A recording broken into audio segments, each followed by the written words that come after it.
Salam saudara-saudara, hari ini saya akan membahas tentang kesalahan-kesalahan yang terus-menerus berulang-ulang disampaikan oleh para pendeta atau para pengkhotbah atau juga guru-guru sekolah minggu, bahkan juga dalam drama Natal yang menyebut Yesus lahir di kandang atau kandang domba. Perlu saya tegaskan bahwa Alkitab tidak pernah menyebut Yesus lahir di kandang atau di kandang domba. Tapi kesalahan itu terus-menerus terulang sampai hari ini. Padahal saya sudah menulis dalam sebuah buku Eksposisi Injil Sinoptik sejak tahun 2007 yang memberikan bukti-bukti bahwa Alkitab tidak pernah menyebut atau mencatat bahwa Yesus lahir di kandang atau kandang domba. Tapi mengapa para pengkhotbah, para guru sekolah minggu, dan para pencipta lagu masih sering menyebut Yesus lahir di kandang domba? Alasan yang pertama ialah karena mereka tidak membaca Alkitab dengan benar, khususnya juga dengan Lukas pasal 2 ayat 6 dan 7. Itu yang pertama. Yang kedua, kata penginapan itu sering disalah mengerti bahwa penginapan itu adalah semacam hotel. Yang ketiga ialah mereka memasukkan budaya Indonesia ke dalam teks itu. Karena mendengar kata palungan lalu mereka katakan itu adalah kandang. Padahal sebenarnya konteks budaya Yahudi dengan budaya kita di Indonesia sekarang ini sangat berbeda. Oleh sebab itu saya ingin memberikan penjelasan beberapa hal dari Lukas pasal 2 ayat 6 sampai ayat yang ke-7. Yang pertama ialah saya perlu menjelaskan dulu istilah palungan.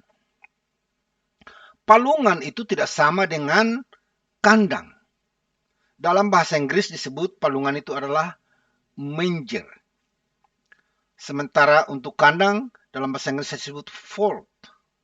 Jadi palungan dengan kandang adalah dua tempat yang berbeda atau dua arti yang berbeda. Nah, untuk mengerti tentang perbedaan ini, kita perlu mengetahui budaya Yahudi pada masa itu. Bangsa Yahudi adalah bangsa peternak. Ternak mereka itu puluhan, bahkan ratusan. Oleh sebab itu, kandang tidak ada di kota, tetapi di padang gurun sana atau di padang rumput sana. Karena ternak mereka banyak. Nah, inilah yang sering disalah mengerti oleh para pembaca di Indonesia, karena mendengar kata palungan lalu diidentikan dengan kandang. Kandang yang sering didramatisir dengan kandang yang kotor, bau, hina, dan lain sebagainya. Nah, karena kandang itu ada di padang rumput, maka para gembala pun menjaga ternak mereka pergi di padang rumput. Nah, dalam hal ini perlu dijelaskan lagi bahwa palungan adalah tempat memberi makan ternak. Ya, seperti yang saya katakan tadi, perlu dijelaskan budaya Yahudi pada waktu itu ialah salah satu ciri budaya Yahudi ialah mereka adalah bangsa peziarah. Orang-orang Yahudi yang merantau atau bertempat tinggal jauh di luar Yerusalem atau Bethlehem, mereka paling tidak 3 kali setahun bersiarah ke Yerusalem untuk menghadiri atau mengikuti perayaan-perayaan besar orang Yahudi. Ada 3 perayaan besar orang Yahudi yang wajib dihadiri oleh para lelaki Yahudi, khususnya para lelaki Yahudi, yaitulah Hari Raya Paskah, Hari Raya Pentakosta, dan Hari Raya Pondok Daun. Oleh sebab itu, ketika mereka mau kembali ke Yerusalem, bersiarah ke Yerusalem, perlu kita ingat bahwa pada masa itu transportasi tidak secanggih seperti sekarang ini.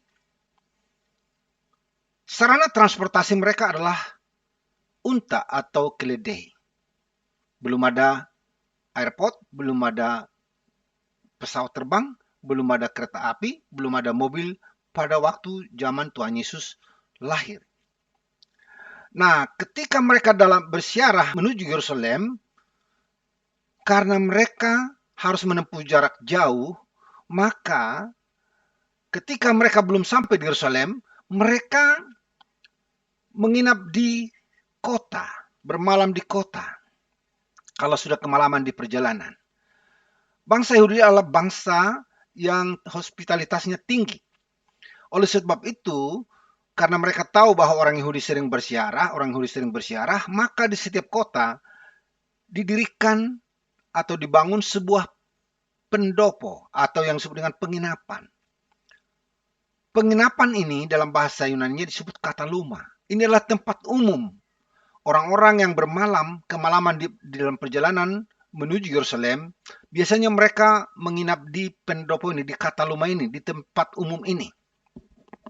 Nah, karena mereka membawa ternak tunggangan, maka ketika mereka menginap di kataluma itu, maka ada sebuah tempat untuk memberi makan ternak. Itulah yang disebut dengan manger atau palungan.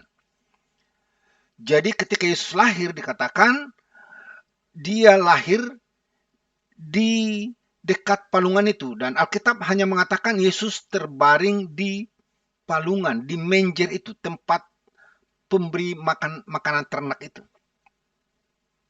Nah, perlu kita ketahui juga bahwa makanan ternak untuk ternak mereka yang dibawa dalam perjalanan itu bukan seperti makanan ternak di Indonesia. Makanan ternak mereka adalah hay atau rumput kering. Jadi ketika Yesus lahir, setelah Yesus lahir, lalu dia dibaringkan. Jadi kalau di Bethlehem itu, pendoponya itu ada di dekat itu ada sebuah cave atau gua. Nah, di dalam gua itu ditaruhlah di situ tempat memberi makan ternak itu. Rumput kering itu. Nah, Yesus dibaringkan di situ. Jadi sekali lagi itu bukan kandang, ya, bukan kandang, apalagi menyebutnya dengan kandang domba, itu sebenarnya sangat salah besar. Istilah yang kedua yang perlu ketahui yang saling berhubungan ialah kata penginapan. Seperti yang saya katakan tadi, kata penginapan atau kata luma itu bukan hotel seperti di Indonesia atau seperti zaman sekarang ini. Sudah saya jelaskan tadi bahwa di setiap kota ada penginapan atau kata luma atau penginapan umum tadi. Nah, yang tidak ada bagi Maria untuk melahirkan adalah di penginapan itu. Karena itu tempat umum. Perlu kita ketahui juga bahwa budaya Yahudi adalah di mana para wanita ketika mereka haid atau melahirkan itu mereka tidak boleh dilihat laki-laki. Itulah sebabnya, karena budaya itulah, maka Alkitab mencatat, khususnya dalam Lukas, tidak ada tempat bagi mereka di rumah penginapan untuk melahirkan. Karena sekali lagi, wanita yang melahirkan atau haid tidak boleh kelihatan sama laki-laki. Nah, oleh sebab itu, ketika Yesus lahir, di cave tadi, di gua tadi, maka dia dibungkus dengan lampin dan dibaringkan di manger tadi, di palungan tadi. Penginapan tidak identik dengan hotel. Ya.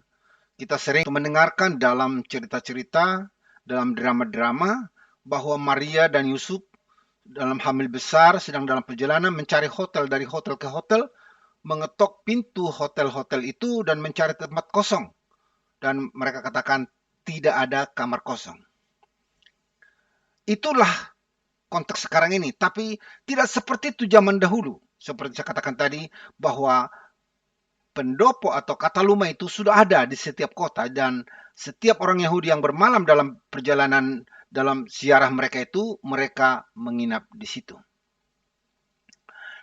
Yang berikut yang perlu saya jelaskan ialah tentang dramatisasi tentang kelahiran Yesus, di mana dalam drama-drama Natal kita sering menemukan juga bahwa Yusuf dan Maria dan bayi Yesus serta kambing domba dan juga gembala dan orang Majus berkumpul. Nah, itu pun sebenarnya kita perlu menafsirkan Alkitab dengan benar, Karena para gembala dengan orang Majus itu tidak pernah ketemu. Kalau para gembala itu bertemu dengan Yesus pada waktu malam Yesus dilahirkan. Sementara orang Majus, kalau kita membaca dalam Matius pasal 3, orang Majus itu bertemu dengan Yesus, Yesus sudah besar. Sudah umur, perkiraannya pada waktu itu umur 2 tahun ke bawah.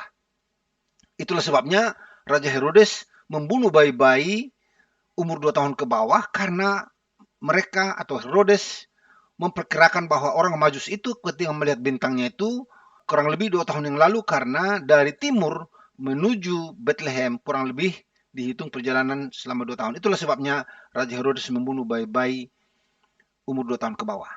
Jadi perlu kita perbaiki dalam drama-drama Natal itu, dan juga dalam khotbah-khotbah dan cerita-cerita sekolah minggu, perlu kita mengoreksi cerita-cerita ini. Jangan lagi kita mengulang cerita-cerita menurut kata orang dan bukan menurut kata Alkitab. Kita perlu mengeksekusikan Alkitab dengan benar. Kita perlu mencari arti yang benar dari Alkitab itu sehingga kita tidak salah menyampaikan kepada generasi-generasi berikut. Oleh sebab itu, saudara-saudara, marilah kita di dalam perayaan Natal tahun ini kita kembali kepada apa kata Alkitab yang sesungguhnya. Sekali lagi saya katakan, saudara-saudara, Alkitab tidak pernah mengatakan Yesus lahir di kandang, apalagi menyebut kandang domba yang hina dan kotor. Sekian dan terima kasih. Tuhan Yesus memberkati. Salam.